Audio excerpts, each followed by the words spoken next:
미국의 그라스터 케이스에서 기준을 두고 있습니다. 그라스터 케이스가 저작권을 침해하는 데 있어 유인을 했다면은 이제 침해 책임 인정할 수 있다고 그러고요. 근데 유인을 했느냐 안 했느냐 판단하는 기준이 뭐냐? 그 기준 중에 하나가 필터링을 장착했느냐 안 했느냐 이겁니다. 필터링을 장착했다면 이제 저작권 침해를 유인하지 않았지 않느냐 이거죠. 다만 이제 그라스터 케이스에서 얘기한 것은 먼저 필터링을 하라고 요구한 것은 아닙니다. 만약에 책임이 문제됐을 때 필터링을 했다면 책임을 면할 수 있다는 식으로 얘기했지만 우리 저작권 104조는 먼저 저작권자들의 요구가 있으면은 필터링을 하도록 하는 그런 규정에서 차이가 있고요. 그다음에 이 필터링은 우리 소리바다 3 가치분 결정에서도 직접적으로 언급은 하지 않지만 그라스터 케이스와 마찬가지로 필터링을 했을 경우라는 그런 것들을 설정하고 있습니다. 그래서 이 규정에 바탕으로서 104조를 듣고요. 자, 이게 바탕을 둔 그 케이스가 소리바다에 관한 케이스입니다.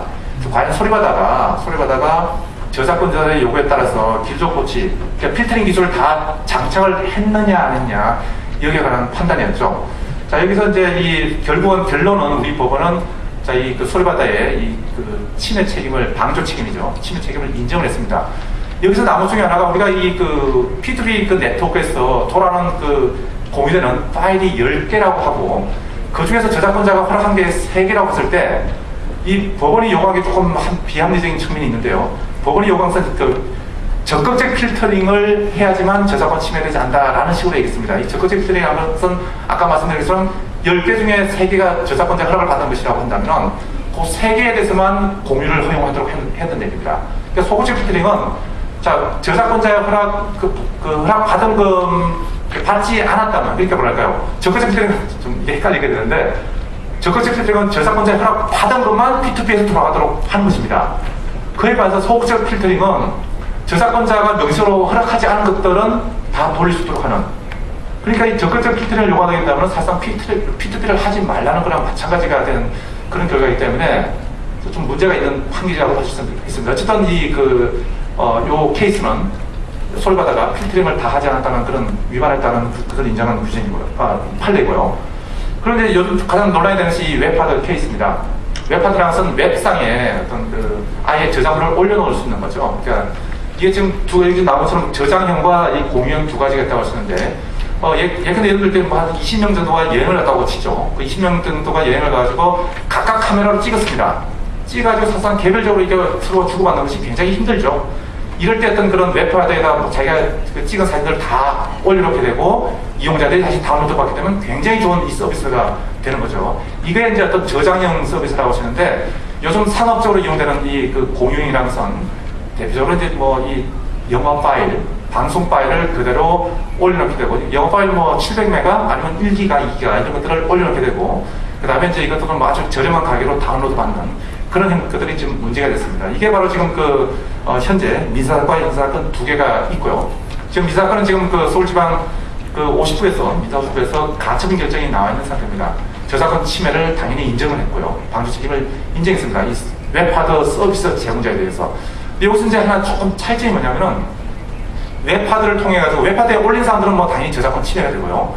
웹하드를 통해서 영어 파일을 다운로드 받는 사람은 어떻게 되느냐? 이게 사적 복제가 되느냐 안 되느냐 이게 상당히 논란이 될 수 있습니다. 아까 P2P 파일 견에서는 보통 기본적으로 이 디폴트가 어떻게 되어 있냐면 자기가 다운로드 받게 되면은 동시에 또 그걸 나눠주는 입장이 있기 때문에 이게 사적 복제가 되지 않는다고 했습니다. 사적 복제의 객관적 요건을 충족하지 않았다는 거죠.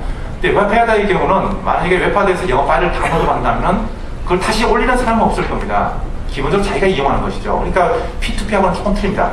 그렇기 때문에 이 사적 복제의 객관적 요건, 가정 및 이에 준하는 한정된 도면에서 이용이라는 객관적 요건을 충족할 수 있지 않겠느냐 이렇게 논란이 될 수가 있는데 이 케이스에서 분명히 하면서 물론 지금 가처분 결정이 나온 상태고 지금 계속 본안이 지금 진행되고 있지만은 이 가처분 결정에 의한다면은 이게 불법 저작물이라는 것을 불법 파일이라는 것을 미필적으로 알았다고 한다면은 사적 복제가 되지 않는다는 것입니다. 굉장히 이거 중요한 의미가 있는 판결입니다. P2P 파일 교환에서는 이게 과연 사적 복제가 되느냐 안 되느냐, P2P 파일 교환 케이스에서는 사적 복제가 되느냐 안 되느냐 이게 논란이 될 수 있지만 이 위반표에다 가처분 결정에서는 분명히 사적 복제가 되지 않는다는 식으로 얘기했습니다. 그리고 이 형사사건의 경우는 이제 거의 케이스 다 사실관계가 똑같고요. 다만 검찰이 기소를 한 것은 이 그 웹하드 서비스 혼자를 이 그 공동점검으로 방조범이 아니라 공동점검으로 기술을 했습니다. 이게 다른 점이죠. 그러니까 P2P 서비스 사용자하고 웹하드 서비스 사용자가 사상의 관여하는 정도가 좀 틀립니다. 아무래도 웹하드 서비스 사용자가 이 저작권 침해 좀 더 P2P 서비스 사용자보다 좀 더 많이 관여를 합니다. 좀 더 깊이 있게 관여를 합니다. 그렇기 때문에 이제 검찰 쪽에서도 이제 공동점검으로 기술하는데, 자, 검찰의 주장은 받아들이지 않고 이 방조범 성립으로 이제 그 방조범만 인정된 상태입니다. 자, 그리고 이제 요즘 이제 그 좀 논란이 되고 있는 것이 지금 133조의 3조의 두 가지 조항입니다. 이게 지금 뭐 프랑스에서 삼진아웃 규정이 프랑스 헌법위원회에서 이제 그 위헌 결정이 나오고 나서 우리 것도 이게 뭐 삼진아웃의 바탕을 두고 있는 거니까 이거 뭐 위헌 그 대상이 되는 거 아니냐, 표현을 자유를 얻지 않은 거 아니냐, 이런 논란이 지금 되고 있습니다. 근데 그래서 프랑스의 법안을 보시면은 기본적으로 어떻게 되냐면은 저작권 침해를 뭐 다운로딩을 하든 뭐든 간에 저작권 침해를 하게 되면 이메일로 경고를 하고요. 그로부터 6개월 내에 다시 또 저작권 침해를 하게 되면 일반적인 우편으로 경고를 하게 됩니다. 그러고 나서 또 1년 내에 또 저작권을 침해하게 되면 완전히 인터넷 사용이 정지되어 버립니다. 인터넷 사용이 정지되기 때문에 뭐 인터넷 뱅킹이든 뭐든 전혀 못하게 되는 거죠. 물론 이제 뭐 다른 사람이 아이디를 쓰는지 뭐 이런 건 될지 모르지만 인터넷 사용 자체가 이제 금지되기 때문에 사실 이거는 프랑스 입법 삼진아웃제 같은 경우는 입법될 당시에도 이건 뭐 사실 인권 침해다라는 논란이 있습니다. 자, 어쨌든 이 프랑스의 경우는 이제 이 표현의 자유를 지나치게 억제한다는 것과 그리고 이 그 뭐랄까요, 뭐 완전히 그 인권 침해, 인권 유린에 해당되는 그런 정도이기 때문에 위헌 결정이 났는데, 자, 일단 우리 법은 이 프랑스 법과 어떤 점에서 차이가 있는지 한번 말씀드리도록 하겠습니다. 자, 기본적으로 이 법은 그 두 가지 내에서 세 가지를 내용을 하고 있습니다. 이게 그 아까 그 윤천 장관께서도 말씀하셨듯이 이게 타겟터가 헤비 업로더들을 상대로 하는 겁니다. 사실 우리가 길을 가는 데 있어서 어떤 스피드 범퍼가 있을 때 사실 이 규정이 우리 일반인들은 스피드 범퍼로 충분합니다. 일반인들은. 하지만 이 그 전문적인 프로페셔널들은 스피드 범퍼 있더라도 아예 스피드 범퍼를 제거하든지 아니면 우회한다는 거죠. 그래서 이제 이게 이 법 자체가 이제 헤비 업로더를 상대로 한 거고요. 자, 기본적으로서 이게 그 저작권을 침해하는 자, 이제 OSP로 하여금 저작권을 반복적으로 침해하는 자에 대해서 경고를 하도록 하는 게 있고요. 그 다음에 OSP를 상대로 해가지고, 자, 불법 복제물을 삭제할 것을 명령하는 게 첫 번째 내용입니다. 자, 그리고 두 번째는 이게 저작권 침해자가 계속해서 지금 뭐 3 이상 그 경고를 받은 거죠. 이럴 경우에는 이용 계정을 정지시키도록 하는 겁니다. 자, 이용 계정을 정지시키는 거니까 뭐 인터넷을 사용하지 못하게 하는 거냐 아니냐 이렇게 얘기가 나오고 있는데, 자, 여기서 지금 뭐 설명도 나왔다시피 예를 들면 어떤 네이버의 블로그에서 어떤 저작물을 계속 올린다든지 해서 어떤 그 경고를 받았을 경우에 그 사람은 그 네이버 블로그 쓰는 것이 정지될 겁니다. 그것도 6개월 기한 내에 씁니다. 하지만 이 사람은 네이버에 있는 다른 뭐 정보 이용한테 전혀 지장이 없고 심지어 다음이라든지 다른 뭐 인터넷 서비스 이용한테도 전혀 문제가 없습니다. 그러니까 이 규정에 의해서 마치 인터넷을 이용하지 못한다. 자, 이렇게 된 것은 당연히 오해라고 할 수 있습니다. 분명히 이게 그 지금 요 주제는, 지금 말씀드린 주제는 오늘의 주제인 이 표현의 자유와도 관계되는 겁니다. 자, 지금 이 저작권이라는 것은 어떤 표현에 대해서 독점적인 권리를 인정하는 겁니다. 그렇기 때문에 기본적으로 저작권을 인정하는 거하고 표현의 자유를 인정하는 거하고는 두 개가 한편으로 보면 충돌할 수밖에 없는 것이고요. 결국은 이 두 개들은 우리 헌법상에도 그렇고 뭐 전 세계적으로 모두 헌법이 보장하고 있는 권리입니다. 그렇기 때문에 이 두 개를 어떻게 조정하느냐가 관건이 될 수가 있는 거죠.